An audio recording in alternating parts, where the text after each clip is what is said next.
El insumergible Titanic no se hundió de forma pacífica, lo que hizo más difícil encontrar su lugar de descanso final.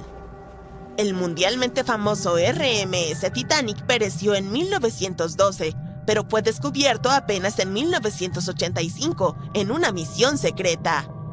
Aunque la gente a principios de los años 1900 tenía la ubicación aproximada de dónde estaba el Titanic, no contaban con la tecnología adecuada para encontrarlo. Al hundirse, el barco envió varias señales CQD, que significaban «vengan rápido, estamos en peligro», a un barco cercano llamado Carpathia. «Vengan de inmediato, hemos chocado contra un iceberg, es un CQD, amigo», fueron algunas de las últimas palabras transmitidas desde el telégrafo Marconi en el barco. Estos mensajes código Morse también hicieron posible las primeras misiones de investigación al naufragio. El RMS Carpathia encontró los botes salvavidas llenos de los sobrevivientes del Titanic. Pero el mundo también deseaba con desesperación descubrir qué había pasado con el famoso transatlántico. La llamada de auxilio se realizó 2 horas antes de que todo el barco se hundiera. Un poco más de media hora después de que el último bote salvavidas dejara la embarcación, la proa se sumergió por completo. La popa estaba elevada al cielo y el centro se estaba desintegrando. La proa golpeó el fondo del océano con tanta fuerza que dejó marcas que aún están allí hoy.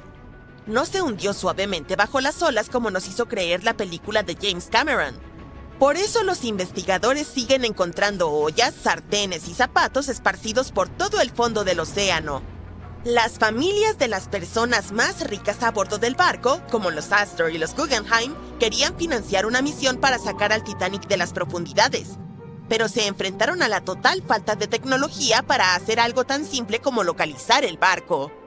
Avancemos hasta 1953, cuando se realizó el primer intento serio de encontrar los restos del Titanic.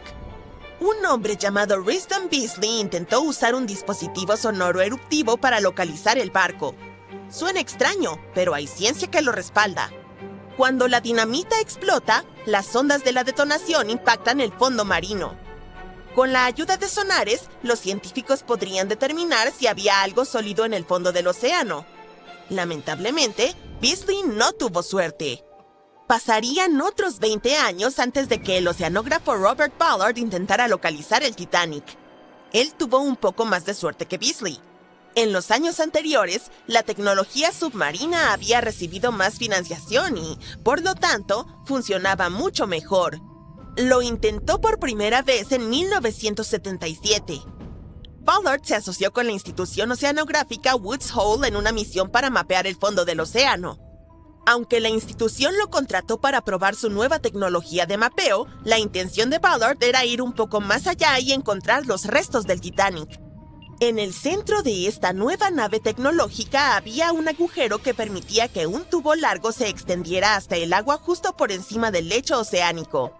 En el extremo de este tubo, Ballard instaló un dispositivo con sonares y cámaras. Ellos pensaban que estaban a punto de hacer algo grande, así que llevaron el barco al mar para realizar algunas pruebas. Fue entonces cuando, en una vuelta de prueba, la adversidad los golpeó. El tubo de perforación se rompió, lo que envió todo su costoso material al fondo del océano, tal como el Titanic. Cuando Ballard falló, otro personaje importante entró en esta historia. Un hombre llamado Jack Grimm, un excéntrico magnate del petróleo. Grimm se había hecho famoso por intentar encontrar cosas como el Arca de Noé, el monstruo del lago Ness y Pie Grande. También intentó demostrar la teoría de la Tierra hueca, que sostiene que el interior de nuestro planeta es completamente hueco y alberga ciudades y naciones subterráneas. Su búsqueda consistía en intentar encontrar un gran agujero en el Polo Norte y así aventurarse dentro de la Tierra hueca. Después de que sus intentos fracasaran, fijó su atención en el transatlántico de lujo que se había hundido, el RMS Titanic. Grimm tenía el dinero, pero no el conocimiento. Así que, como multimillonario, hizo una gran donación a la Universidad de Columbia y pidió a cambio poder utilizar algunos de sus equipos. Contrató a un grupo de científicos altamente calificados para que lo ayudaran a operar la máquina. Aquí es donde todo se pone un poco extraño. Jack Grimm creía en el folclore y en formas no convencionales de hacer las cosas. así que llevó a un mono a bordo y sorprendió al equipo de investigación. Este mono, llamado Titán, supuestamente señalaba un mapa y localizaba cosas perdidas. En este caso, el Titanic. Los científicos se volvieron locos cuando el espécimen apareció y le dijeron a Grimm que debía elegir entre ellos o el mono. Esta expedición partió de Florida, sin el Titán. No habría travesuras. Establecieron el rumbo hacia la ubicación exacta de la última señal de socorro del Titanic. Llegaron y examinaron cada centímetro del lecho marino, pero aún así no encontraron nada. Esto los llevó a desarrollar una nueva teoría importante. Podría ser que el capitán del Titanic hubiera proporcionado coordenadas incorrectas sobre la ubicación del barco. No es difícil de creer, ya que los botes salvavidas fueron encontrados lejos de las coordenadas de la señal de socorro del Titanic. Lo que pudo haber sucedido es que el capitán del barco olvidó tener en cuenta el cambio de zona horaria durante su viaje. Es comprensible para alguien bajo tanto estrés, ¿verdad? La primera expedición de Grimm duró 3 semanas, pero, desafortunadamente, no encontraron nada. Intentaron un método de búsqueda particularmente bueno conocido como cortando el césped, donde imitaron tales movimientos para mapear cada centímetro de un área más grande alrededor de las coordenadas de emergencia del Titanic. Las razones del fracaso fueron defectos importantes en el equipo y un clima terrible. Fue entonces cuando ese buscador previo del Titanic perdido regresó a la escena, Robert Ballard. No tenía los millones que tenía Jack Grimm, pero sí contaba con algo a su favor. El geólogo marino estaba trabajando estrechamente con la Marina de los Estados Unidos para localizar 2 submarinos nucleares que se habían hundido en la década de los 60. El mismo Ballard dijo que había estado viviendo 2 vidas, una como investigador y otra como oficial de inteligencia naval. El acuerdo era sencillo. Tendría luz verde para buscar el Titanic después de haber encontrado los 2 submarinos desaparecidos. Para hallar el Treasure y el Scorpion, había utilizado un vehículo submarino no tripulado llamado Argo. Argo era como un pequeño trineo de nieve. Estaba conectado a un barco más grande que navegaba por encima del agua. Argo estaba unido a la embarcación por un largo cable y era pilotado por un equipo a bordo. El trineo tenía sonares y cámaras que proporcionaban imágenes en tiempo real del fondo del océano, por lo que representaba un verdadero avance con respecto a otros intentos. Después de mucho pensar, tuvo un momento de eureka. Supuso que la fuerza del naufragio debía haber dejado un rastro de escombros que condujera de vuelta al barco. Mientras buscaban el Titanic, la mayoría de las personas había intentado encontrar el barco en sí. Pero hasta ese momento había sido como buscar una aguja en un pajar. Por eso la lógica de Ballard era tan brillante. Necesitaba invertir el orden. Pero tenía otro obstáculo en sus manos: el tiempo. Solo podía buscar el barco después de encontrar los submarinos perdidos. Y para cuando eso sucedió, le quedaban 12 días. Se asoció con otro científico y aplicaron el método de cortar el césped para cartografiar el lecho marino. Un dato importante que la mayoría de los investigadores pasaron por alto fue que había una corriente marina moviéndose hacia el sur el día del desastre. Esto significaba que el campo de escombros debería estar al sur de las coordenadas de la señal de socorro.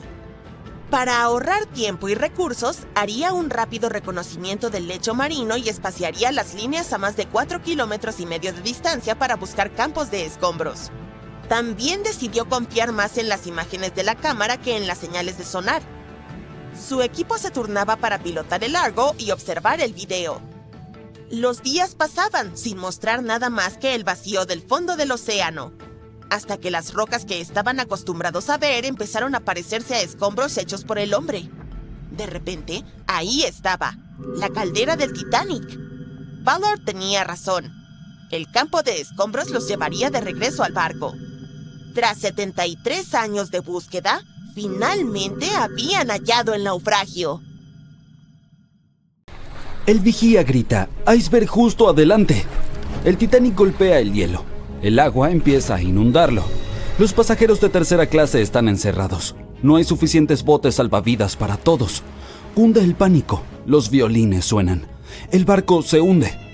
Bueno, todos conocemos la historia de la película Titanic como si fuera la palma de nuestra mano a estas alturas. Pero, ¿y si te dijera que Hollywood nos mintió? Para contar la verdadera historia de lo que sucedió esa fría noche de 1912, necesitamos retroceder un poco. El vigía grita, «¡Iceberg justo adelante!». Sí, esa parte era cierta. Justo antes de las 11:40 de la noche, Frederick Flett notó algo más oscuro que el mar directamente delante. A medida que el barco se acercaba, se dio cuenta de que era un iceberg. Las máquinas se invirtieron rápidamente y el barco giró de forma brusca. En lugar de chocar de frente, el Titanic rozó el costado del iceberg y esparció hielo sobre la cubierta delantera en el proceso. Si recuerdas, en la película, Jack y Rose están teniendo un momento romántico cuando sienten que el barco tiembla tras golpear el iceberg. Todo se sacude como si estuvieran en medio de un ligero terremoto. Algunos pasajeros de la vida real informaron haber sentido algo similar después del impacto, pero según el sobreviviente del Titanic, Frank Prentice, no fue exactamente así. Dijo que no hubo un impacto como tal y todo se sintió más como si estuvieras frenando de golpe con tu auto. El barco se detuvo y eso fue todo. Algunas personas incluso durmieron durante la colisión, lo que confirma que no hubo un impacto tan abrupto. El señor Prentice, curioso por lo que había ocurrido, salió de su cabina y se dirigió a la cubierta. Cuando llegó allí, todo lo que pudo ver fue un poco de hielo en la superficie, no el colosal iceberg que Jack y Rose notaron. Sin embargo, como todos sabemos ahora, el verdadero daño ocurrió por debajo de la línea de flotación, donde el iceberg tenía una esquirla dentada que abrió una grieta de 91 metros en el casco del Titanic. Una vez que la tripulación se dio cuenta de la gravedad del daño, comenzaron de inmediato a enviar llamadas de auxilio a los barcos cercanos para pedir ayuda. En algún punto de la película, el operador de radio va al capitán y le dice que solo hay un barco cerca, el RMS Carpathia, que más tarde termina rescatando a muchos pasajeros. Pero en la vida real había más barcos alrededor. Se cree que el SS Californian estuvo a solo unos 37 kilómetros de distancia. Este podría haber visto efectivamente al Titanic hundirse o al menos haber visto sus cohetes estallar alto en el cielo. Sin embargo, por razones que nunca comprenderemos del todo, su personal no intentó ayudar. Regresemos a la historia. Ahora la gente necesita desembarcar el barco. A las 12:45 el bote salvavidas número 7 fue el primero en ser descendido. Al igual que en la película, se les dijo a las mujeres y los niños que se subieran primero. Pero en realidad algunas mujeres dudaron e incluso se negaron a entrar en los botes salvavidas. El señor Prentice dijo que esto sucedió principalmente por dos razones. Primero, estos botes salvavidas estaban a gran altura y los pasajeros estaban aterrorizados por la caída de 21 metros desde la cubierta hasta el océano. Y segundo, la mayoría de las mujeres no creían que el Titanic realmente se hundiría. Después de todo, lo llamaban insumergible, así que la idea de subirse a un bote salvavidas parecía inútil en ese momento. Esta mentalidad probablemente explica por qué Lois Smith, una pasajera de primera clase, recordó que al principio no hubo pánico ni caos. Otros sobrevivientes confirmaron esto, puesto que dijeron que no había mujeres ni niños llorando. Pero una cosa que en verdad era preocupante, al menos para la tripulación, era la posibilidad de que los botes salvavidas se hundieran bajo demasiado peso. Esta es una de las teorías de por qué los primeros botes salvavidas partieron llevando solo una fracción de su capacidad total. Como el bote salvavidas número 7, que solo llevaba 27 personas aunque podía albergar hasta 65. En total, el Titanic tenía 20 botes salvavidas que podían transportar a aproximadamente la mitad de las 2.200 personas a bordo esa noche. Pero eso no sucedió y ahora sabemos que los pasajeros no tenían idea de que no había suficientes para todos. Mientras las mujeres abordaban tranquilamente los primeros botes salvavidas, los músicos se dirigían a la cubierta. Su único objetivo era tocar y mantener la calma entre los pasajeros. Eso es un hecho bastante conocido, pero la verdadera historia es que algunos sobrevivientes dijeron que nunca vieron ni escucharon a la banda, ni a ningún violinista. No es que Hollywood te haya engañado. Sin embargo, los músicos tocaron durante más de 2 horas después de que el barco chocara con el iceberg. Así que quizá estos pasajeros estaban demasiado aterrados para notar las canciones, o los músicos comenzaron a tocar más tarde de lo que pensamos.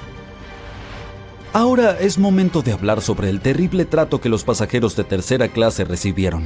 La película retrató a la tripulación como cruel, como si hubieran encerrado a los menos afortunados bajo cubierta como animales, sin darles oportunidad de llegar a los botes salvavidas para salvar sus vidas. Pero la investigación oficial del desastre sugirió que eso no era cierto. Es decir, sí, menos pasajeros de tercera clase sobrevivieron en comparación con los de primera y segunda clase, pero hubo otros factores en juego. Muchos pasajeros de tercera clase se mostraron reacios a abandonar el barco aferrándose a sus pertenencias y tuvieron más dificultades para subir desde sus camarotes que estaban en los extremos del barco. Algunos sobrevivientes confirmaron que no estaban encerrados. De hecho, fue todo lo contrario.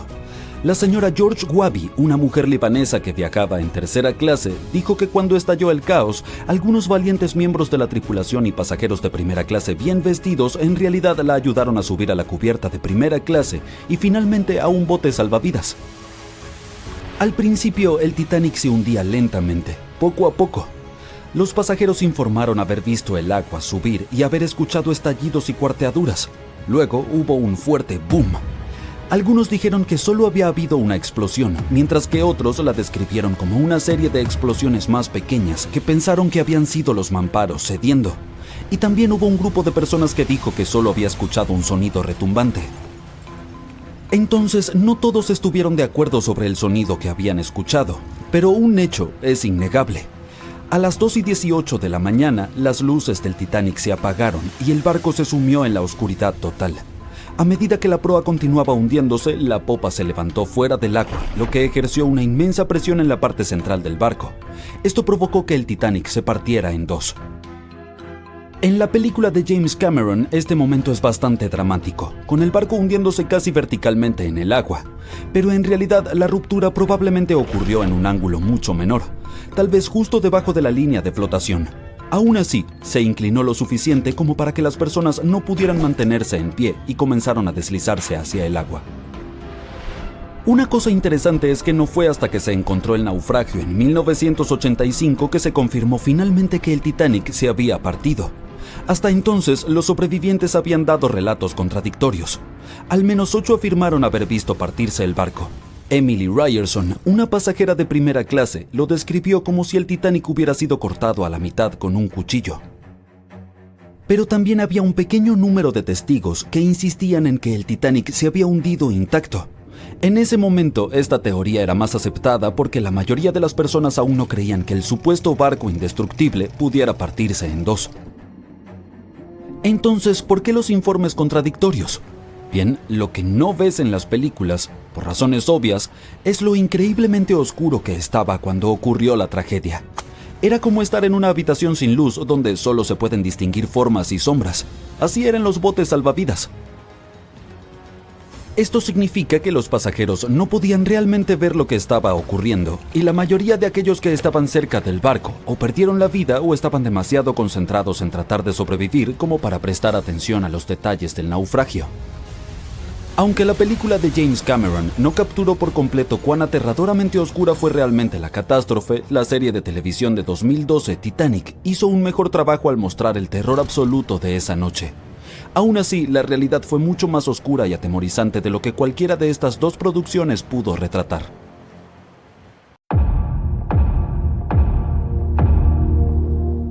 El famoso Titanic no llevaba binoculares la noche que más se necesitaban. Los vigías estaban ciegos, indefensos y condenados. Y el barco se hundió, llevándose a cientos de vidas, ¿no? Pues es solo uno de tantos mitos en todo un océano de verdades a medias, rumores y relatos dramatizados en los que el Titanic sigue navegando. Sí había binoculares a bordo. El problema real era el acceso. Estaban bajo llave en un armario del nido de cuervo, el puesto de vigía, pero la llave se perdió. Un tripulante llamado David Blair, que debía zarpar en el Titanic, fue reasignado a otro barco a última hora. Se le olvidó dejar la llave. La llave que, literalmente, podía salvar cientos de vidas, estaba en su bolsillo, lejos, mientras el Titanic se hundía. Pero nunca sabremos qué habría pasado si hubiera estado ahí. Esa noche el cielo estaba despejado, pero no había luna que iluminara, y tampoco viento. Así que el mar estaba como espejo y no había ondas, las señales habituales de icebergs cerca. Luego está la idea de que el Titanic cruzaba el Atlántico a toda prisa para romper un récord de velocidad, pero los historiadores no están de acuerdo. La tripulación sabía que había hielo por la zona, pero en lugar de reducir, siguieron a unos 22 nudos. Eso es solo un par de nudos por debajo de su velocidad máxima, pero el Titanic no iba al límite. Muchos de sus hornos ni siquiera estaban avivados a tope.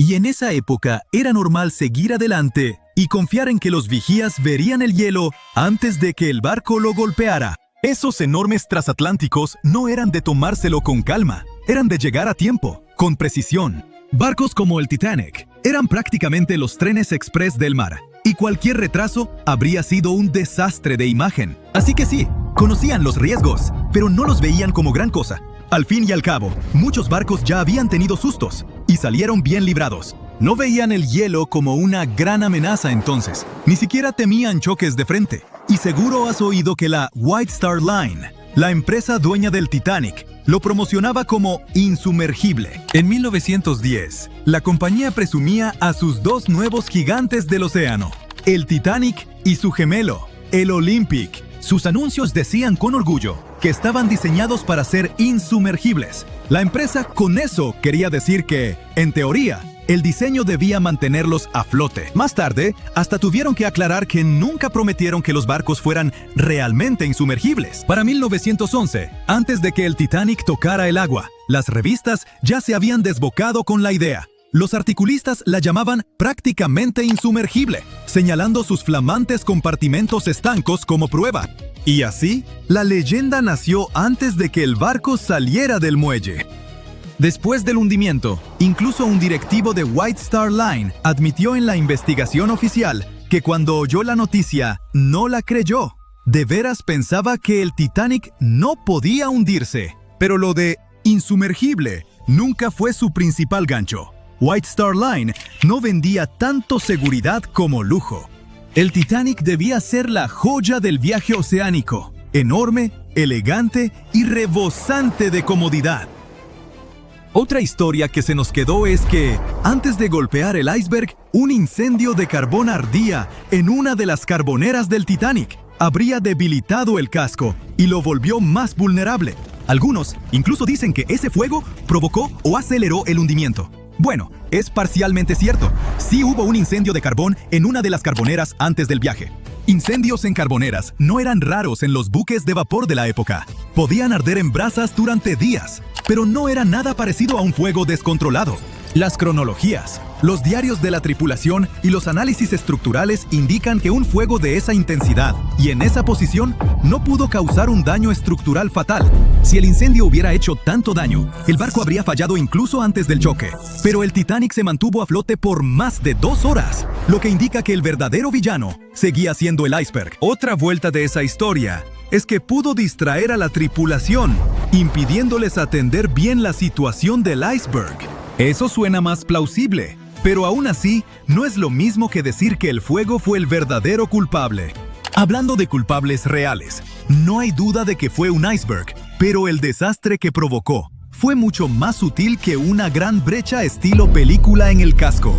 En lugar de eso, produjo muchas microfracturas en los remaches, las costuras y las juntas metálicas. Cada una era casi imperceptible, pero como el barco iba en marcha, el agua entraba de forma constante por esas microhendiduras a presión. Se filtró poco a poco en varios compartimentos y llenó 6 secciones estancas. El Titanic se mantuvo a flote a duras penas, tomando agua, y fue cediendo compartimento tras compartimento. Se hundió en un lapso de 2 horas, no en cuestión de minutos. Si el iceberg hubiera abierto el casco de forma catastrófica, el barco habría caído casi de inmediato, y la gente no habría tenido tiempo de reaccionar ni de escapar. Tristemente, no todos tuvieron esa oportunidad de todos modos. Seguro recuerdas la escena desgarradora de la película Titanic, en la que los pasajeros de tercera intentan subir a cubierta, pero los encierran abajo en su sección. Bueno, eso es solo parcialmente cierto. Sí había barreras que separaban a las clases, pero estaban sobre todo para cumplir las leyes migratorias de Estados Unidos. Los pasajeros de tercera, que iban a América en busca de una nueva vida, debían pasar revisiones médicas y trámites de inmigración. Por eso viajaban en cubiertas separadas. Había algunos botes salvavidas para ellos, aunque no en las zonas de tercera. Así que tenían que atravesar un laberinto de pasillos y escaleras para llegar arriba. Y muchos pasajeros de tercera ni siquiera quisieron intentarlo, porque no querían dejar su equipaje. Al final, solo alrededor de 1/4 parte de los pasajeros de tercera sobrevivió. pero nadie los mantuvo a la fuerza en las cubiertas inferiores. Ahora cambiemos de tema y hablemos de hechos del Titanic que antes se negaban o se pasaban por alto, pero que ya se han probado ciertos. Por ejemplo, la mayoría de los planos y diagramas que has visto en documentales no muestran una cubierta oculta bajo la línea de flotación llamada fondo interior. Muchos ingenieros externos ni la entendían del todo ni la mencionaban. Esa cubierta oculta se extendía casi a lo largo de todo el barco y tenía 44 tanques estancos separados. La mayoría eran para lastre de agua, algunos para agua dulce. También había tanques laterales, babor y estribor, que ayudaban al equilibrio. El fondo interior era como el organizador integrado del barco. Dividía al Titanic en secciones separadas, permitiendo que distintas partes se mantuvieran equilibradas y fueran más fáciles de controlar. Estaba diseñado para mantenerse a flote con hasta 4 compartimentos de proa inundados.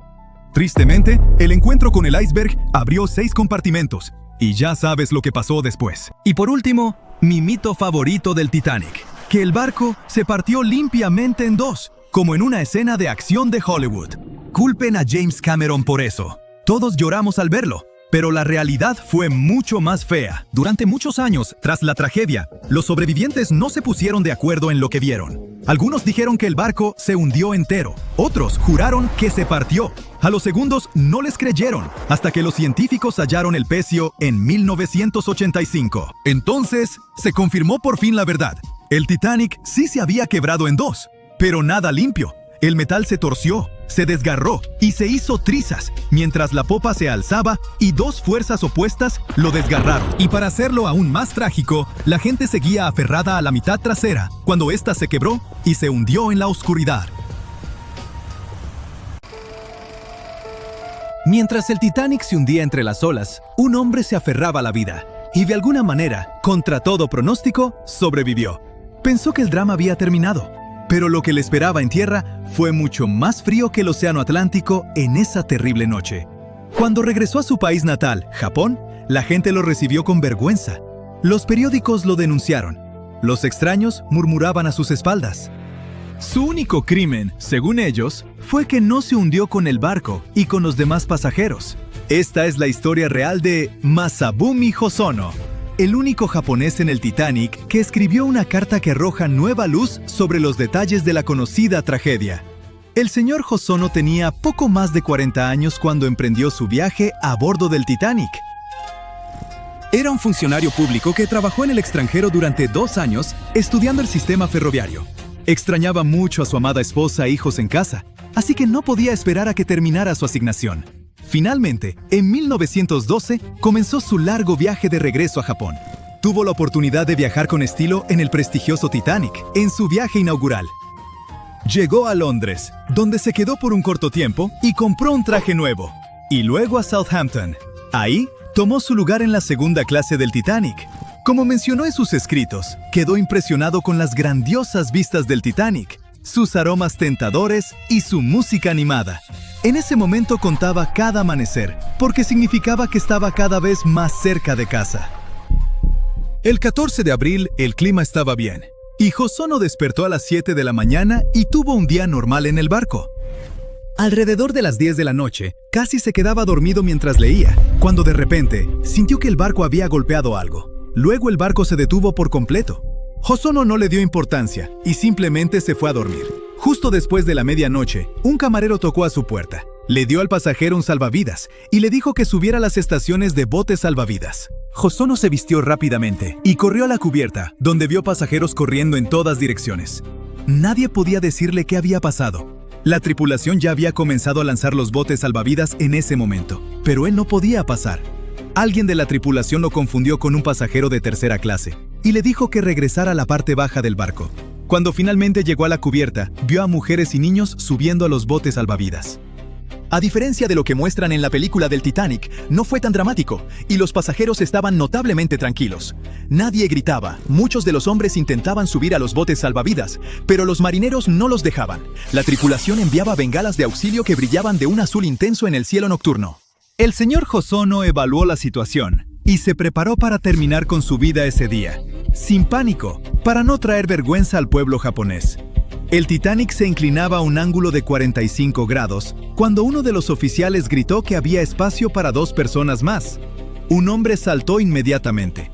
Ozono sabía que si no hacía lo mismo, nunca volvería a ver a su amada familia. Así que saltó dentro del bote salvavidas. Y como estaba oscuro y pasaban tantas cosas, el encargado no notó que dos hombres se habían unido a ellos. Mientras se alejaban remando del barco, vieron a muchos pasajeros todavía en la cubierta. Gritaban pidiendo ayuda. Para entonces, el Titanic se inclinaba a unos 60 grados. Después de un rato, escucharon 3 o 4 estruendos fuertes, y el barco desapareció bajo el agua completamente con un ruido extraño. Él no mencionó que se partió a la mitad como muestran en la película. Ozono y un pasajero armenio eran los únicos hombres en el bote salvavidas. Las mujeres lloraban por sus esposos que se hundieron con el Titanic. En ese momento, nuestro héroe se dio cuenta de que la gente lo culparía por haber escapado, y eso lo entristeció mucho. Iban a la deriva, y las olas se hacían cada vez más altas. Las voces humanas que venían del agua suplicando ayuda desaparecieron.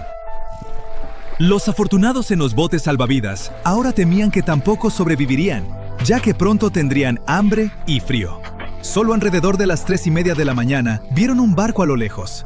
Media hora después, el barco llamado Carpathia los alcanzó. El bote en el que estaba Ozono fue el último en ser rescatado. El Carpathia salvó a más de 700 personas del Titanic, así que estaba completamente lleno. Cuando el Carpathia comenzó a alejarse, Ozono vio muchos icebergs y temió que hubiera otra colisión. Les dieron comida y café, y cuando sintió que finalmente estaba a salvo, comenzó a preocuparse por las cosas que tuvo que dejar en el Titanic. Sus monedas extranjeras, relojes, ropa occidental nueva y especialmente sus notas de trabajo y diario. Pero todavía tenía medio fajo de papelería con el membrete del Titanic en los bolsillos de su abrigo, en el cual había comenzado a escribir una carta a su esposa en inglés. Ahora usó ese papel para describir todo lo que le había pasado, esta vez en japonés. Este diario se convirtió en el único documento conocido que existe en papelería del Titanic. Hubo un pase de lista para los sobrevivientes y recolección de datos personales en el barco, y todos recibieron etiquetas con sus nombres. Cuando llegaron a Nueva York, Ozono fue a las oficinas de una compañía japonesa para pedir a sus amigos que lo ayudaran a regresar a casa lo antes posible. Luego, viajó a San Francisco y partió hacia Japón en barco desde ahí. En ese momento, su historia no atrajo mucha atención. Un periódico estadounidense solo lo llamó "el chico japonés afortunado", y eso fue todo. Cuando finalmente regresó a Tokio, varias revistas y periódicos entrevistaron a nuestro héroe, y uno de ellos publicó una foto de él y su familia. Y ahí fue cuando comenzó el verdadero drama. La prensa japonesa lo describió como un cobarde. Extraños le enviaban cartas nada amigables.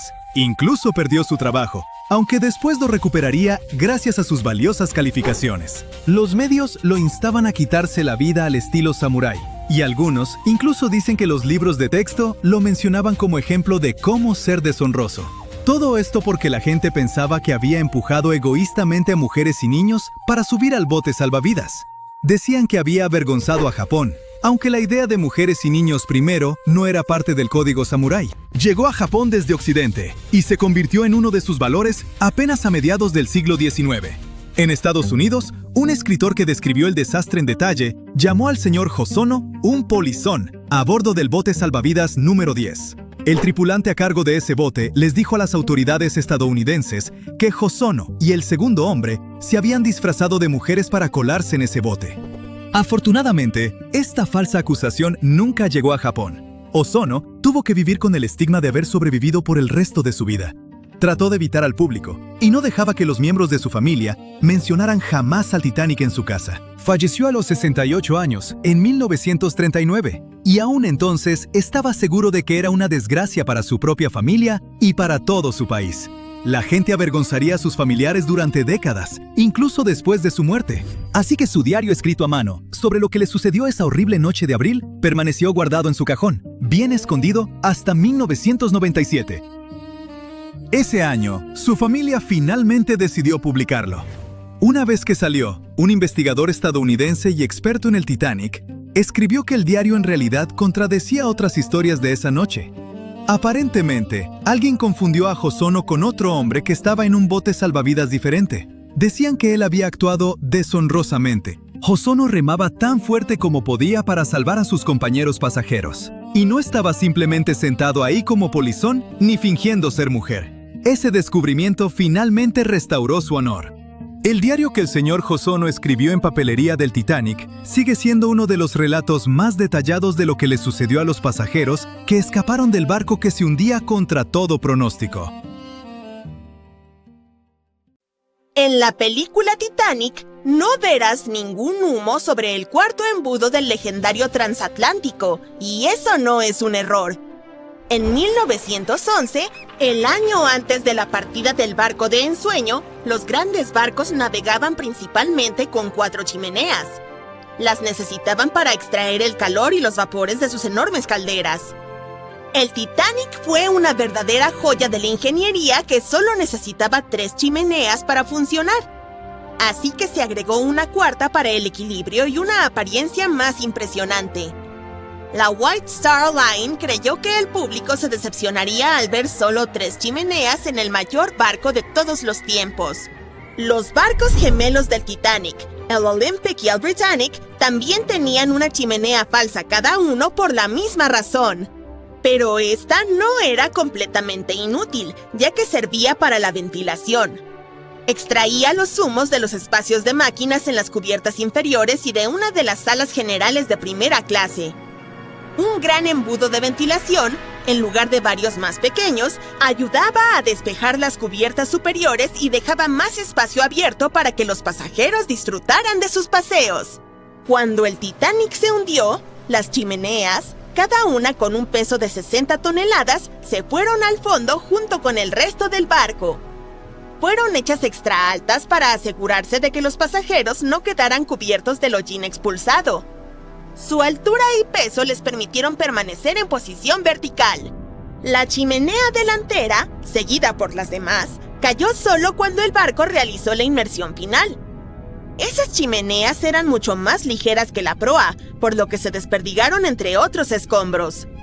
El material ligero del que estaban hechas se aplanó una vez que tocó el fondo, y las bacterias que viven en el fondo se encargaron de ello más tarde.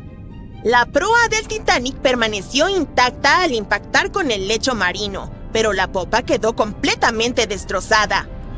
Cuando el famoso transatlántico chocó con ese iceberg, las cosas se pusieron realmente complicadas. Le tomó a la futura estrella de cine 2 horas y 40 minutos sumergirse por completo.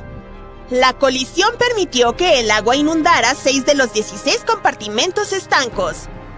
Mientras ésta se precipitaba por el costado de estribor, el barco comenzó a inclinarse hacia adelante y un poco hacia la derecha.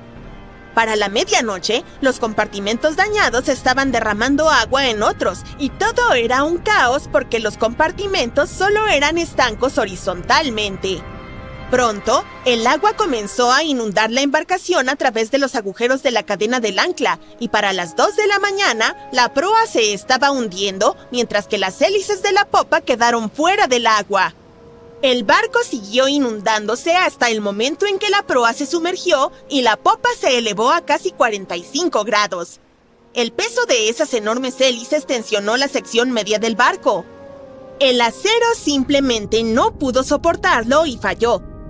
Los sobrevivientes describieron ese momento como un fuerte ruido, como el de la porcelana cuando se rompe o los engranajes cuando se caen. Esa fue la estructura superior del Titanic cediendo.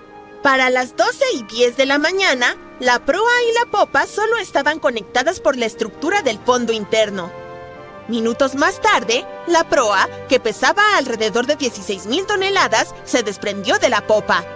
La popa se elevó bruscamente a una posición casi vertical y comenzó a hundirse con lentitud. Para las 2:20, desapareció bajo el agua. La proa descendió a unos 20 kilómetros por hora y golpeó el fondo del océano casi media hora antes que la popa. Las dos partes del Titanic ahora yacen a 610 metros de distancia entre sí, apuntando en direcciones diferentes. La proa permaneció mayormente intacta, solo cubierta de barro. Pero la popa se convirtió en un desastre enredado debido a las implosiones que sufrió durante el descenso. El aire atrapado dentro de la estructura simplemente no pudo soportar la creciente presión del agua en las profundidades. Los cohetes de señales jugaron un papel importante en la tragedia del Titanic. Cuando un barco se hunde, se supone que debes lanzar bengalas rojas para señalizar problemas. Pero alguien decidió abastecer al Titanic con bengalas blancas en lugar de las habituales, así que, cuando el barco chocó contra el iceberg, la tripulación disparó las bengalas blancas. El SS Californian pasaba cerca y su capitán sabía que el Titanic estaba en una zona peligrosa de icebergs. La tripulación no vio el Titanic hundiéndose, pero ciertamente vieron esos cohetes blancos. La radio entre los barcos era inútil porque el operador del Californian la había apagado. El capitán tuvo la corazonada de que algo andaba mal, así que envió una señal luminosa en código Morse al Titanic, pero no recibió respuesta porque este ya se había hundido. Había otro barco, el Samson, navegando junto al Titanic. A bordo llevaban mucha carne de foca congelada y cazada ilegalmente en aguas canadienses. Por ello, navegaba con las luces apagadas para no ser detectado. Cuando vieron los cohetes blancos del Titanic, pensaron que era la guardia costera y se alejaron rápidamente. El Samson no tenía radio, así que no pudieron enterarse del desastre en curso. La tripulación recibió la noticia sobre el Titanic solo cuando llegaron a la costa de Islandia el mes siguiente. Ha habido muchas teorías para explicar la tragedia del Titanic, y una de las más recientes dice que hubo un incendio involucrado. Un periodista irlandés, Sinan Moloney, se puso en plan detective. Durante décadas investigó el misterio y dio con un descubrimiento revolucionario. Encontró un álbum de fotos que había estado oculto al público durante un siglo tras la tragedia. En las imágenes tomadas en el astillero Harland & Wolff en Belfast, Irlanda del Norte, apenas una semana antes de que el transatlántico zarpara, se puede ver claramente una enorme mancha negra de 9 metros en el casco del barco. Moloney investigó las fotos y los testimonios de testigos presenciales de la época y afirmó que un incendio se desató espontáneamente dentro de uno de los enormes depósitos de carbón del Titanic. Ardió durante 3 semanas enteras y afectó al metal, debilitando críticamente un segmento crucial del casco del barco. En ese entonces, la mayoría de los barcos tenían solo un casco, por lo que era la única protección del Titanic. Por eso, el iceberg logró hacer un agujero en la embarcación con tanta facilidad. Si no hubiera sido por el incendio, puede que el Titanic hubiera resistido el impacto del iceberg. La empresa que operaba el transatlántico sabía sobre la situación, pero decidió ocultar ese hecho. No querían ninguna historia negativa en la prensa, ya que enfrentaban una competencia seria en los viajes transatlánticos. Los boletos del Titanic se habían agotado, así que se abastecieron de carbón y lo hicieron zarpar. La Luna también podría haber jugado un papel en el hundimiento. Nuestro satélite afecta en gran medida las mareas en la Tierra. Cuanto más cerca está de nuestro planeta, más fuertes son las mareas debido al aumento de la gravedad de la Luna. En 1912, la Luna estaba tan cerca que hizo que varios glaciares en Groenlandia se separaran. Enormes pedazos de hielo que se desprendieron de los glaciares comenzaron a flotar hacia el sur. El evento de la superluna ocurrió solo 6 minutos después de una marea viva. Durante las lunas nuevas y llenas, la alineación de la Luna, el Sol y la Tierra hace que su gravedad combinada alcance su punto máximo. Y el día anterior, nuestro planeta se había acercado lo más posible al Sol ese año, lo que hizo que la gravedad fuera aún más fuerte. Esta mezcla de eventos creó las condiciones perfectas para una de las mareas más poderosas en la historia, para que los icebergs desprendidos de los glaciares de Groenlandia se movieran libremente. Los oponentes de esta teoría dicen que la diferencia en la fuerza de marea no fue realmente tan grande y que no pudo haber sido la causa principal del hundimiento. El iceberg rasgó el costado del barco, dejando una enorme abertura en el casco. No fue una grieta continua y se generaron daños en varios lugares. Algunos expertos creen que el barco habría sobrevivido al iceberg si lo hubiera golpeado de frente. El Titanic tenía compartimentos estancos diseñados para prevenir inundaciones en caso de colisión. Solo los primeros 3 o 4 de estos se habrían inundado. Esto podría haber ayudado a salvar muchas vidas. Los partidarios de esta teoría culpan del desastre al primer oficial, William Murdoch. Los barcos grandes y rápidos no giran en cuestión de segundos como un coche a gran velocidad. Toma minutos. Cuando Murdoch se dio cuenta de que la colisión era inevitable, trató de esquivar a la izquierda para evitar un golpe directo. Pero a pesar de sus esfuerzos, el barco aún chocó con el iceberg. Y bueno, ya conoces el resto. Titanic. The Titanic. The Titanic. The Titanic. Titanic. The Titanic. The Titanic. Titanic. The Titanic. ¡Felicidades! Puedes olvidar todo lo que has visto en las películas o todo lo que has leído en libros y periódicos y escuchado de la gente. Ahora tenemos el estudio más detallado y confiable del famoso barco hundido. Un escaneo 3D a gran escala del Titanic nos permitió ver con detalle todo lo que sucedió durante el desastre. Y ten por seguro que ocurrió mucho de lo que nunca habías oído hablar. ¿Estás listo para los nuevos descubrimientos sobre el Titanic? ¡Vamos! Hay una mínima posibilidad, o una muy grande, como prefieras, de que no haya personas aquí que no hayan escuchado lo que sucedió. Pero por si acaso, aquí está la breve historia de fondo. El 10 de abril de 1912, el gigantesco crucero Titanic zarpó de Southampton, Inglaterra, rumbo a la ciudad de Nueva York. 4 días después, la embarcación chocó con un iceberg y se hundió en las heladas aguas del Atlántico Norte. Fue una de las tragedias más grandes y desastrosas en la historia de los viajes marítimos. Desde entonces, los restos del gigantesco barco han estado reposando bajo una capa de agua helada. Durante décadas, muchas personas desearon sacarlo del fondo, pero nunca lo intentaron por completo. Las historias de los pasajeros, los documentales y los libros nos han brindado una imagen completa de lo que sucedió. Pero el único testigo que puede contarnos sobre esos trágicos acontecimientos es el propio barco. Y algunas personas decidieron preguntarle sobre esa noche. Un grupo de expertos compuesto por oceanógrafos y cineastas recreó una versión virtual de los hechos y la presentó en el documental Titanic, la resurrección digital. Esta es la reconstrucción digital más detallada jamás realizada sobre cómo se hundió el Titanic. Para crearla, los especialistas de la compañía Magellan enviaron robots marinos al fondo del mar, donde se encuentra el barco a una profundidad de 3.800 metros. En un lugar así, todos los objetos experimentan una enorme presión acuática. Para entender mejor cuán grande es, imagina el peso de una mancuerna pesada sobre la yema de tu dedo. Los buceadores experimentados con equipo de buceo estándar solo pueden nadar a profundidades de hasta 39 metros y un poco más. Por lo tanto, es una misión desafiante, casi imposible descender a tal profundidad y realizar investigaciones. Es peligroso para las personas, por eso el equipo de especialistas envió robots allí. Equipados con cámaras para encuestas en aguas profundas, tomaron más de 700,000 fotos y videos en resolución 4K. Estuvieron recolectando datos durante 3 semanas, explorando cada parte del barco. Finalmente, tenían alrededor de 16 terabytes de datos. 1 terabyte equivale a 1000 gigabytes. ¿Es mucho? El juego más grande para PC, Microsoft Flight Simulator, pesa alrededor de medio terabyte. Y tiene mapas de todo el planeta para crear un simulador de vuelo realista. Aún así, este enorme programa pesa 32 veces menos que ese escaneo del Titanic. Imagina cuán detallado resultó ser el modelo del barco y la simulación del desastre. Además, el equipo combinó toda esta información con los planos del barco. Calcularon la velocidad del Titanic esa noche, su dirección, su posición y el ángulo del impacto con el iceberg.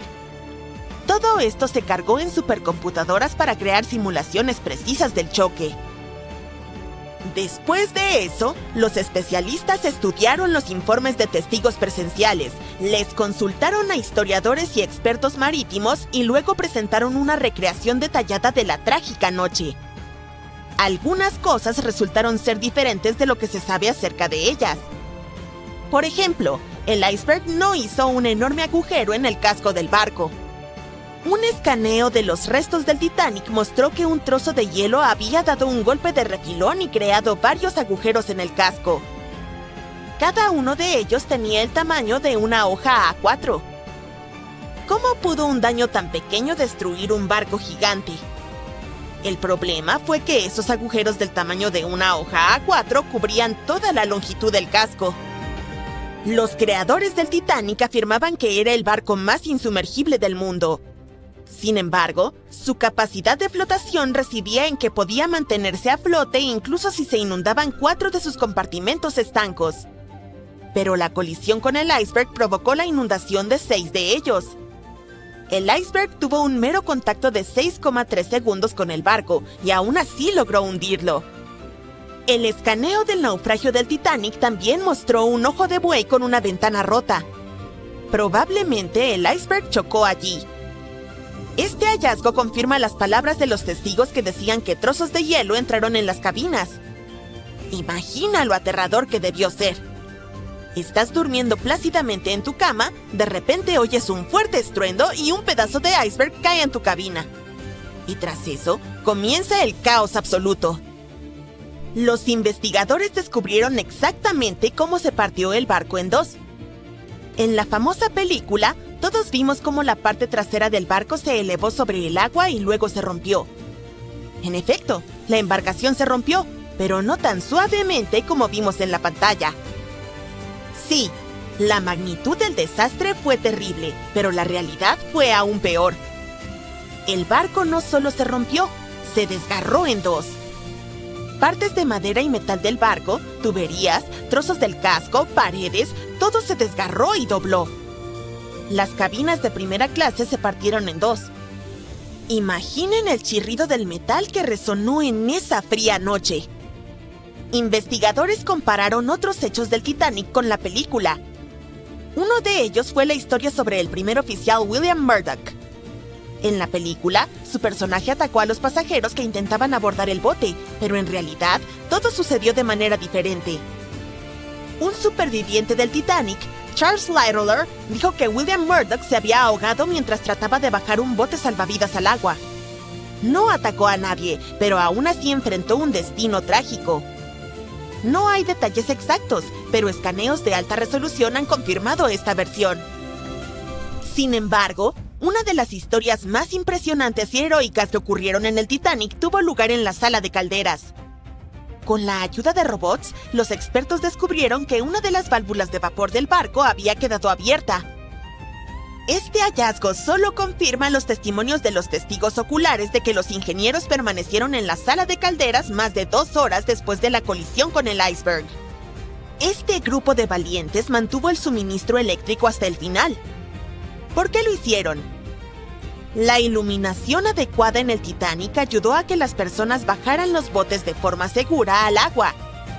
La energía eléctrica también hizo que el Titanic fuera visible para los barcos distantes. Además, los pasajeros informaron que las luces del barco seguían encendidas incluso cuando estaba sumergido bajo el agua.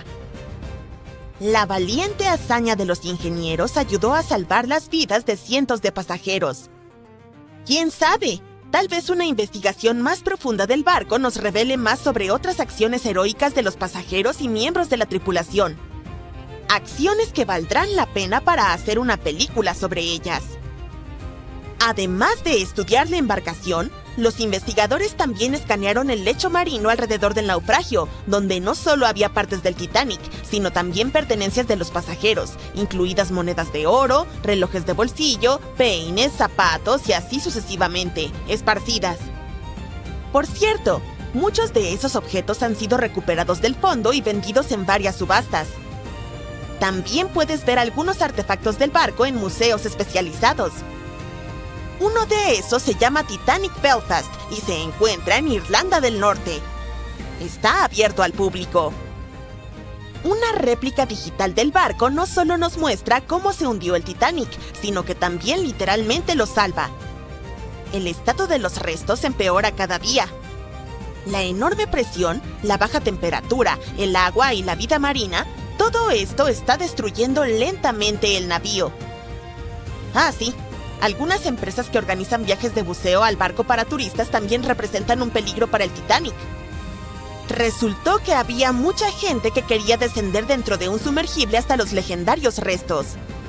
Como resultado de algunas de esas excursiones, partes de la embarcación fueron dañadas. Los expertos predicen que en los próximos 40 años, el desafortunado transatlántico podría desaparecer por completo. Afortunadamente, el escaneo 3D del Titanic ha proporcionado un nivel de detalle tal que puedes imaginarte recorriéndolo por dentro. Esto significa que la tragedia nunca será olvidada. Por supuesto, 10 videos como este no serán suficientes para cubrir todo el alcance del trabajo que han realizado los cineastas. Afortunadamente, el documental Titanic, la resurrección digital, está disponible para ser visto. Puedes ver la película y también estudiar los modelos en 3D del barco. ¿Quién sabe? Quizá puedas hacer nuevos descubrimientos. ¿Cómo pudo hundirse en solo 2 horas y 40 minutos un barco construido por las mentes más brillantes de su época y considerado insumergible? Quizás podamos resolver el misterio adentrándonos en los tornillos del Titanic. Y lo digo literalmente. Todo comenzó con una elegante cena en Londres en 1907. Lord William James Parry tenía una gran idea y necesitaba a las personas indicadas a bordo. Invitó al director de la compañía naviera británica, White Star Line, a conversar. White Star ya navegaba el éxito con los viajes transatlánticos, haciendo una fortuna transportando inmigrantes a América. Pero la competencia era feroz. Cunard, uno de sus mayores rivales, acababa de lanzar 2 elegantes y veloces barcos, el Lusitania y el Mauretania. Estos barcos eran lo último en velocidad y lujo. Parry no iba a quedarse atrás. Como presidente de una compañía irlandesa de construcción naval, pensó que si se aliaba con White Star, podrían dominar el mercado. Esa misma noche, durante la cena, comenzaron a idear toda una flota de transatlánticos, el Olympic, el Titanic y un tercer barco que eventualmente se convirtió en el Britannic. Pronto, esas ideas se volvieron realidad. Comenzó la construcción del Titanic y su gemelo, el Olympic. Fue tan impresionante que tuvieron que construir 2 nuevos astilleros en Queen's Island, conocida como el Barrio Titanic, en el puerto de Belfast. Pero construir algo tan masivo no era nada fácil. Harland & Wolff, la compañía británica a cargo de la construcción, tenía las manos llenas. Era el barco más grande que alguien hubiera intentado construir, y se necesitaron 15,000 hombres trabajando día y noche para hacer realidad el sueño. El Titanic y su gemelo se planearon con 269 metros de largo, lo suficiente para superar por 37 metros a los nuevos transatlánticos de Cunard. Al terminarse, el Titanic medía lo mismo que 4 cuadras y era tan alto como un edificio de 9 pisos. Además de ser el barco más grande de su época, también obtuvo otro apodo. Cuando la revista Shipbuilder lo examinó, lo calificaron como insumergible. Pero algo salió muy mal en el camino. Si le hiciéramos una radiografía al Titanic, encontraríamos 2,000 placas de acero, cada una de hasta 9 metros de largo y unas 3 toneladas de peso. Para armarlo, lo construyeron como un esqueleto metálico gigante, con la quilla como columna vertebral y las placas del casco formando la cubierta exterior. Para vencer a la competencia, el Titanic tenía que ser enorme, pero también rápido. Para lograrlo, tuvieron que innovar con las hélices. Tenía 3, 2 externas de 3 aspas y una central de 4. Las externas, de 7 metros de diámetro, eran impulsadas por los motores de vapor. Estos motores eran los músculos del barco, convirtiendo el vapor en la potencia que giraba las hélices. La hélice central era más pequeña, de 5 metros, y funcionaba con una turbina de vapor de baja presión. La combinación de motores y turbina era tecnología de punta en esa época y permitía al Titanic navegar a unos 21 nudos. Eso es aproximadamente 39 kilómetros por hora, lo cual no suena muy rápido, pero para un barco de ese tamaño era impresionante. Las hélices estaban hechas de bronce de manganeso, un material elegido por su resistencia a la corrosión. Créanme, esto es clave cuando atraviesas agua salada del océano. Este sistema de motores podía generar hasta 46,000 caballos de fuerza, el equivalente a 230 carros combinados. Para mover el barco, había 2 grandes hélices a los lados, conectadas a motores que funcionaban como bombas gigantes, impulsándolo hacia adelante.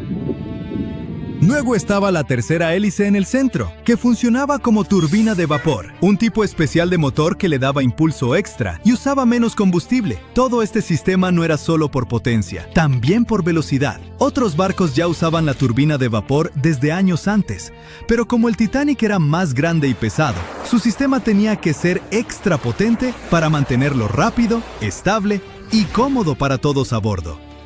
Así que, después de 2 años de arduo trabajo, el Titanic estaba listo para su primera prueba. El 31 de mayo de 1911, una multitud de 100,000 personas se detuvo a ver al Titanic deslizarse hacia el río Lagan. Lord Peary estuvo acompañado del millonario estadounidense J.P. Morgan, quien había adquirido el control financiero de la compañía White Star. El Titanic flotó por primera vez, pero tardó otro año en equiparse. ¿Qué es jerga naval para convertir ese esqueleto de acero gigante en un lujoso palacio flotante? Tenía de todo: alberca climatizada, baños turcos, palmeras en los cafés, cancha de squash, un salón comedor de primera clase para 554 personas. Según algunos reportes, la suite más lujosa del Titanic fue reservada por una estadounidense llamada Charlotte Drake Cardessa. Pagó $2,500 en 1912. Incluso hoy, eso es mucho dinero por un viaje. Pero si hacemos la conversión, serían unos $75,000 actuales. Todo por un boleto de ida a través del Atlántico. Los trabajadores se apresuraron a terminar de pintar y pulir el Titanic para el 31 de marzo de 1912. El capitán de White Star, Edward John Smith, de 62 años, abordó para supervisar las pruebas finales del transatlántico más grande del mundo. El capitán incluso dijo que este sería su último cruce del Atlántico. Al llegar a América, se retiraría. El 10 de abril, el barco estaba listo para su viaje inaugural. Zarpó hacia Southampton para cargar carbón y a sus primeros pasajeros. La pasajera Sylvia Caldwell le preguntó a un marinero si ese barco gigantesco era realmente insumergible, a lo que él respondió con la icónica frase: «Ni Dios mismo podría hundir este barco». 4 días después de zarpar, el RMS Titanic encontró su destino. Aunque el barco recibió advertencias sobre icebergs, navegaba muy rápido en la oscuridad. Cuando los vigías finalmente vieron el iceberg, estaba demasiado cerca para detenerse o virar. Imaginen intentar frenar de golpe un carro enorme. Ahora imaginen que ese carro pesaba 20,000 veces más que un vehículo normal y se movía absurdamente rápido. Cuando el Titanic intentó esquivarlo, terminó raspando el iceberg por un costado. Aunque la tripulación intentó frenar y girar, el barco rozó el iceberg, abriendo 100 metros del casco y dañando 6 de 16 compartimentos estancos. Esto hizo que la proa se hundiera, mientras la popa se elevaba, como cuando un lado de una palanca pesa demasiado. En un ángulo pronunciado, el barco comenzó a partirse por la mitad, y así fue como finalmente se hundió. Pero, ¿por qué el casco y los remaches se rompieron tan fácilmente? Una expedición en 1991 descubrió piezas del casco del Titanic y encontró que el acero usado era extremadamente frágil, especialmente en temperaturas bajo cero como las de esa noche. El acero no se dobló ni cedió bajo presión. Se rompió como vidrio, empeorando mucho el impacto. Los análisis químicos revelaron que el acero tenía altos niveles de azufre, lo que lo debilitaba. Este tipo de acero frágil, combinado con la alta velocidad y las temperaturas bajo cero, fue una receta para el desastre. Bueno, había fallas en los materiales, pero el diseño del barco también tenía serios problemas. Esos compartimentos estancos no estaban completamente sellados en la parte superior, así que cuando el agua entraba, se desbordaba de un compartimento a otro, acelerando el hundimiento. Si el barco se hubiera construido con mejor acero, un casco doble o compartimentos estancos mejorados, el desastre podría haberse evitado. Quizás lo suficiente para que el RMS Carpathia llegara a rescatar a todos a bordo. El Titanic no era insumergible, pero para su época fue un triunfo de la ingeniería y el lujo. El problema es que ni los mejores diseños pueden siempre vencer a la naturaleza. Llegaron nuevas fotos exclusivas del Titanic, por mucho, las mejores hasta ahora. Durante gran parte de este siglo, esa enorme. Cuando aparecieron las primeras imágenes del naufragio del Titanic en septiembre de 1985, el mundo se detuvo. La gente se quedó pegada a la tele. viendo cómo el legendario barco reaparecía después de más de 70 años. ¿Que dónde se hundió el Titanic?, te preguntarás. Está ubicado a unos 650 kilómetros de la costa de Terranova, en Canadá. Este supuesto barco insumergible descansa en completa oscuridad a unos 3.800 metros, bajo la superficie. Sí, así de profundo está el Titanic, pero incluso después de una caída tan larga hasta el fondo del océano, la parte frontal, conocida como la proa, todavía se ve sorprendentemente intacta. O sea, los barandales seguían ahí, las cadenas del ancla también, incluso las elegantes curvas del casco que quizá reconoces de fotos antiguas. Pero en las noticias casi no se hablaba de la popa en ese entonces, y hay una razón por la que todavía casi no se menciona. Verás, estas imágenes eran algo más que solo fotos hipnotizantes y espeluznantes. Imágenes en video. Eran la prueba de lo que realmente pasó cuando se hundió el Titanic. Por fin estábamos obteniendo algunas respuestas sobre este desastre de 1912, cuando más de 1.600 personas perdieron la vida. Y antes de que lo busques en Google, ¿cuántas personas sobrevivieron al Titanic? Te lo digo yo, 706. Entre esos sobrevivientes, varios afirmaron que vieron cómo el barco se partía mientras se hundía. Otros insistieron en que se fue al fondo de una sola pieza, y al final, los investigadores les dieron la razón. En ese momento, los informes oficiales concluyeron que el Titanic se había hundido intacto. Así que, durante 73 años, esa fue la versión oficial, hasta que por fin vimos al Titanic en el fondo del océano. Cuando se publicaron las fotos submarinas del Titanic, lo confirmaron. Sí, el transatlántico de verdad se partió mientras se hundía. Y si acabamos de ver esas imágenes de la proa, eso significa que la popa también debe estar por ahí, ¿no? Bueno, más o menos. O sea, si la encontramos. Está a unos 600 metros de la proa, recostada en el fondo del océano. Así que, sí, existe. Pero, ¿por qué casi nadie habla de lo que le pasó a la popa del Titanic? Bueno, hay una gran razón para eso. Verás, la proa, incluso con todos los daños de golpear el fondo marino, todavía se ve reconocible. Muchos de sus interiores están sorprendentemente bien conservados. Y está recostada como si el barco siguiera su viaje. Pero la popa está destruida. Hoy es más bien un enredo retorcido de acero que casi ni parece un barco. Solo las partes más resistentes, como las hélices, los motores alternativos y el timón, han logrado mantener su forma. Pero el resto de la sección de popa se está deshaciendo en el fondo del mar. Sí, para entender por qué está en un estado tan terrible, tenemos que regresar a esa gélida noche del 15 de abril de 1912, la noche del naufragio del Titanic.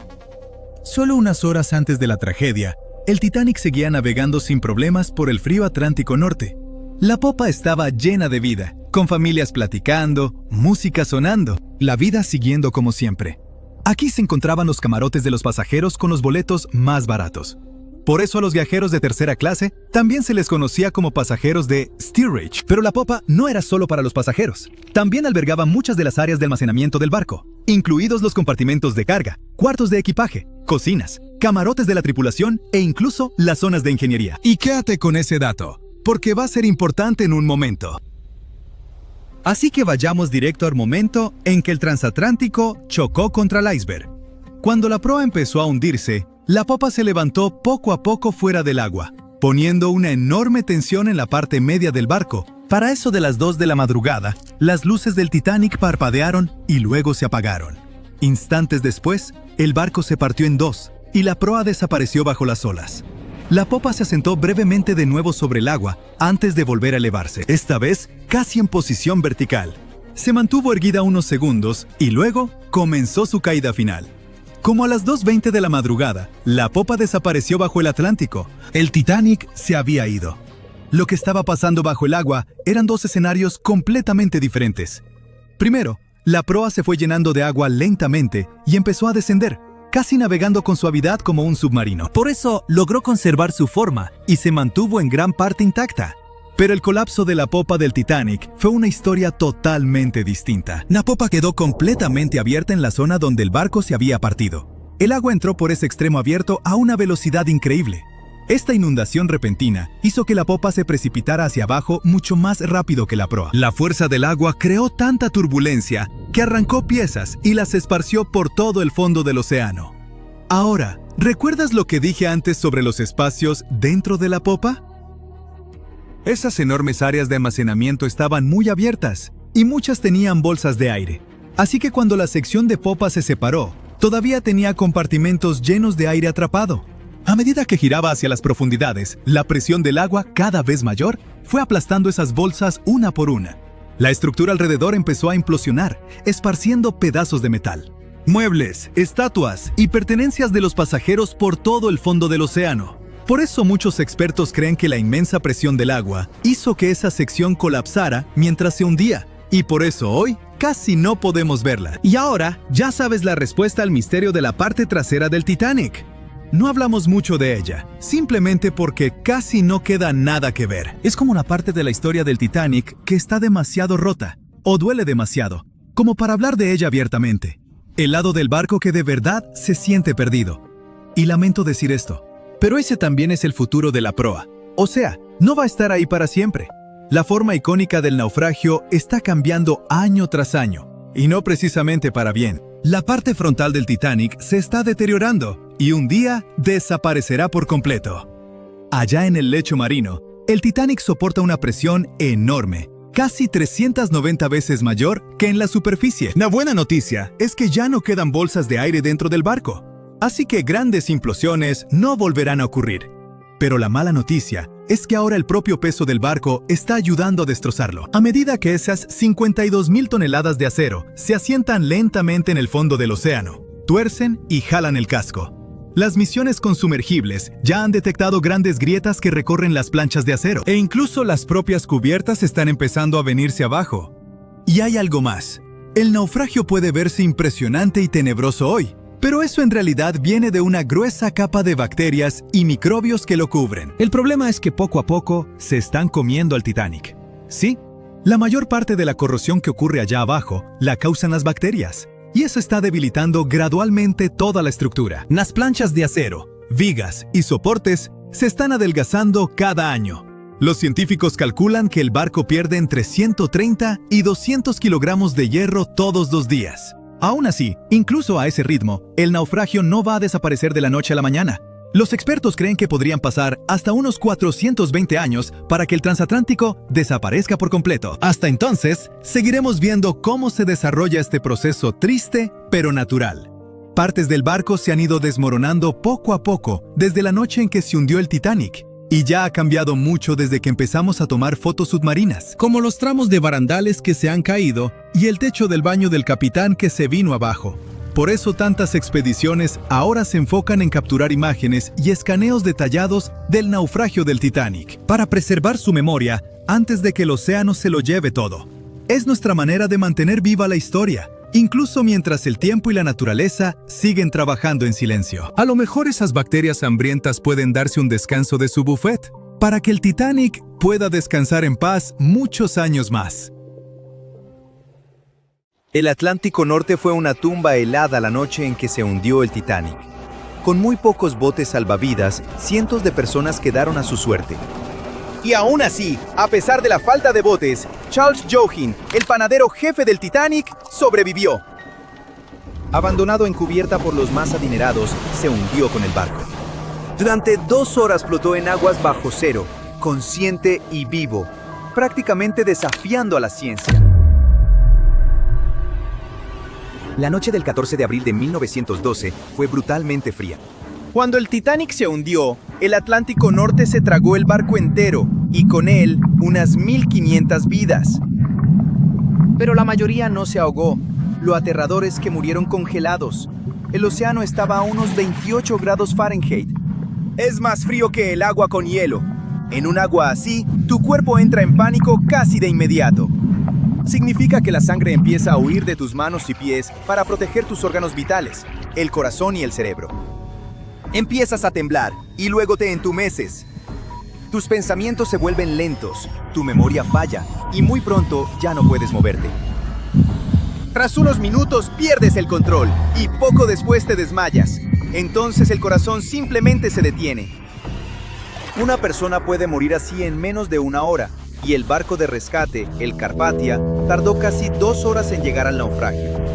Para la mayoría de los que quedaron flotando en ese océano helado esa noche, la lucha era básicamente contra el tiempo. Pero volvamos al comienzo de esa noche fatídica y a una persona en concreto. Charles Joughin era el panadero jefe del Titanic. No es de extrañar que estuviera a bordo en el primer viaje del barco. El hombre no era novato. Venía del Olympic, un transatlántico británico botado en 1910. En el Titanic, Charles tenía un buen empleo, buena paga y un equipo de 13 panaderos a su cargo. Así que la vida era buena y el barco era enorme, impecable e insumergible. Entonces llegó la noche del 14 de abril. Charles estaba libre, acostado en su litera a mitad de turno. De repente, hubo un estruendo ensordecedor y un temblor recorrió todo el casco. No fue muy fuerte, pero sí lo suficiente para despertarlo de golpe. Se incorporó enseguida, escuchando, pero solo oía voces apagadas y el zumbido de los motores. No había órdenes oficiales ni pánico. Aún así sintió que algo andaba mal. Charles pensó que si pasaba algo, la gente podría necesitar comida, así que reunió a su equipo. Les dijo que tomaran panes, 4 cada uno, y los subió a los botes salvavidas. Era pasada la medianoche y los pasillos estaban en penumbra. Aquí y allá, pasajeros confundidos murmuraban entre ellos. Las familias de tercera clase ya intentaban subir, aferradas a maletas y bebés, aunque los camareros gritaban tratando de calmar a todos. Charles guardó el pan en los botes y luego pasó brevemente por su camarote de nuevo. Cuando subió otra vez, cerca de las 12:30, el aire estaba mucho más frío y ya sentía la inclinación, aún leve, pero muy real. En cubierta el bote 10, el que le habían asignado, lo esperaba. La gente se había reunido ahí, callada pero nerviosa. El oficial jefe Wilde gritaba órdenes, diciendo a los hombres que se hicieran atrás, aunque nadie se apuraba de todos modos. Aún no había caos. La gente todavía no se había dado cuenta de la tragedia que se desarrollaba ante sus ojos. Joughin empezó a ayudar a subir a mujeres y niños. El bote se llenaba, pero despacio, demasiado despacio. Algunas mujeres se negaban a subir. Estaban convencidas de que el barco era más seguro. ¡Qué ironía! A pocas horas de desaparecer para siempre, y la gente seguía segura de que no podía hundirse. Charles y unos cuantos tripulantes bajaron a la cubierta A, buscando más mujeres y niños. Algunos no se movían, otros lloraban en silencio, otros solo miraban fijamente. El panadero tuvo que cargar él mismo a una mujer con un niño. Para cuando regresaron, el barco se inclinaba a babor y el bote 10 se alejaba del casco. Ahora tenían que lanzar a la gente adentro, literalmente arrojándolos por el hueco. Una mujer resbaló y cayó entre el bote y la pared de acero del barco. Milagrosamente el camarero William Burke la agarró por las piernas, sosteniéndola boca abajo hasta que otros la subieron, salvándola. En todo esto, Joughin nunca recibió la orden de embarcar. Otros subieron, Burke, 2 marineros, pero él no, así que se quedó solo en cubierta. Volvió a su camarote, pero ahora el agua le llegaba a los tobillos y subía más cada segundo. Los tripulantes batallaban por cerrar a mano las puertas estancas. Charles subió de nuevo y vio que la cubierta estaba vacía. Todos los botes se habían ido. No entró en pánico. En cambio, empezó a lanzar tumbonas al mar, una tras otra, quizá unas 50, esperando que flotaran para alguien después. Y entonces, en cierto momento, llegó el sonido, un crujido profundo y estridente. Eran los huesos del barco partiéndose. Las paredes gemían, el suelo temblaba. Charles oyó cientos de pasos sobre su cabeza. La gente empezó a bajar en tropel de las cubiertas superiores. Gritaban y tropezaban, algunos intentando trepar las barandillas y otros cayendo. Todo era caos. El panadero intentó moverse con la multitud, pero el barco se ladeó a babor y la gente cayó como fichas de dominó. De algún modo logró mantenerse en pie y trepó por el lado de estribor. La cubierta estaba inclinada como un tejado, así que Charles se aferró a la barandilla, avanzando poco a poco mientras el océano subía abajo, y entonces ocurrió. El Titanic se deslizó bajo la superficie, no en picada, sino más bien planeando, y Joughin bajó con él como en un elevador. En el momento en que la popa tocó la superficie, dio un paso al Atlántico helado. Milagrosamente, no fue succionado ni arrastrado hacia abajo, apenas se mojó la cabeza. Durante horas, quizá 2, estuvo flotando, pataleando y manteniéndose a flote. El mar estaba lleno de escombros y cuerpos, pero él simplemente siguió. Su cuerpo debería haberse apagado por el frío hacía rato, pero por alguna razón misteriosa no lo hizo. En cierto momento vio algo, un bote salvavidas plegable medio hundido. Unos 20 hombres estaban de pie sobre él, empapados y temblando. Él nadó hasta acercarse e intentó subir, pero lo empujaron de vuelta. No había espacio. Así que se quedó cerca, a la deriva, solo sujetándose hasta que un hombre, Isaac Maynard, le tendió la mano y lo agarró, y se quedaron así, tomados de la mano en el agua helada. Entonces apareció otro bote salvavidas a unos 45 metros. Alguien gritó que podían llevar a 10 personas más. Sin pensarlo 2 veces, Jochen se soltó, nadó hacia él y lo subieron a bordo. Después dijo algo increíble, que sintió más frío sentado en ese bote que flotando en el Atlántico. Cuando por fin llegó el Carpathia, seguía vivo, pero apenas. Tenía los pies hinchados y las piernas entumecidas. Tuvo que subir la escalera del barco de rescate de rodillas, pero lo logró. Charles Joughin no fue un sobreviviente más. Fue, básicamente, un documento vivo de la tragedia del Titanic. Apuesto a que no escuchas su nombre tanto como los famosos, pero deberías. Cuando dio su testimonio ante la investigación británica, no se guardó nada. Su declaración fue detallada y clara. Uno de los relatos más completos jamás dados por un tripulante que trabajaba bajo cubierta. Pero ¿sabes qué es lo más asombroso? Después de todo lo que vivió, tras sobrevivir a uno de los peores desastres marítimos de la historia, volvió al mar. No huyó del océano. Durante décadas trabajó en barco tras barco. Desde los años 20 hasta principios de los 40, Joughin siguió navegando, horneando pan en alta mar, y el destino no se lo puso nada fácil. En 1941, mientras trabajaba a bordo del SS Oregon, cerca de Nantucket, el desastre volvió a golpear. El barco se hundió. 17 personas no lo lograron, pero de algún modo, Joughin sobrevivió otra vez. En otras palabras, este hombre sobrevivió no a uno, sino a 2 naufragios, y siguió haciendo lo que amaba. Y cuando finalmente murió a los 78 años, no fue el mar quien se lo llevó,